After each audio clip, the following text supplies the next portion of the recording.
Hello, my friends. Welcome to God Focus this morning. The title of today's episode, Quick Turnaround. Have you ever heard someone say, just hold on, you're on the brink of your miracle, like things could change at any second? I was thinking about the story of Esther and a few others today. Most of the time they waited a long time for their breakthrough. Suddenly, it was the day and God saved his people. The enemy lost, but God's people won. Take the children of Israel, for example. One day they were slaves, and the next day they were marching out of Egypt with the great wealth that God had provided for them, and he had healed their bodies so that none was feeble. These people waited over 400 years to leave Egypt. But one day, it was their suddenly. The thing the enemy used to hold them no longer held them back. God used the salvation of Israel to destroy Egypt because of their worship of false gods and the way that they had treated God's people. Look at Haman in the story of Esther.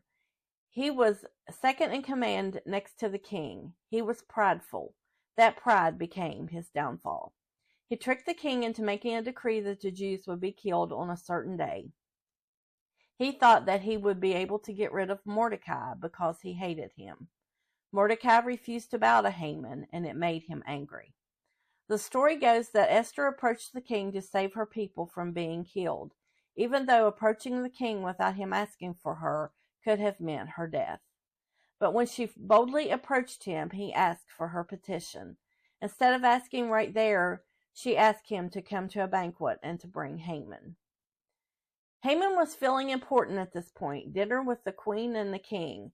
No one else had been invited.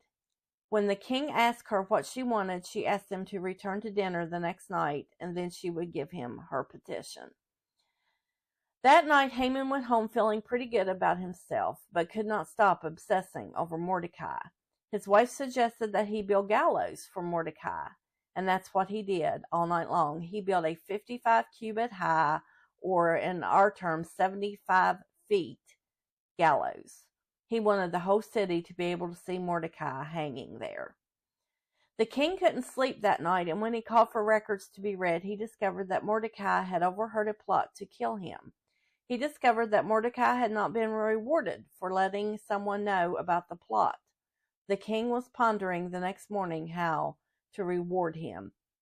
When Haman arrived at the palace, the king asked him what he should do to honor someone. And Haman, with all of his pride, thought the king meant him.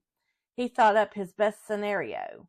He said this person should be placed on the king's horse with the king's robe and crown and paraded through the streets with someone going before him yelling, "This is the man whom the king desires to honor," because deep down Haman wanted to be king. Wouldn't you love to have seen the look on Haman's face when the king told him to go and do that to Mordecai? Evil Haman had to go through the streets yelling, "This is the man the king desires to honor." I'm sure his blood was boiling. When Haman was plotting evil, God was planning good for his people.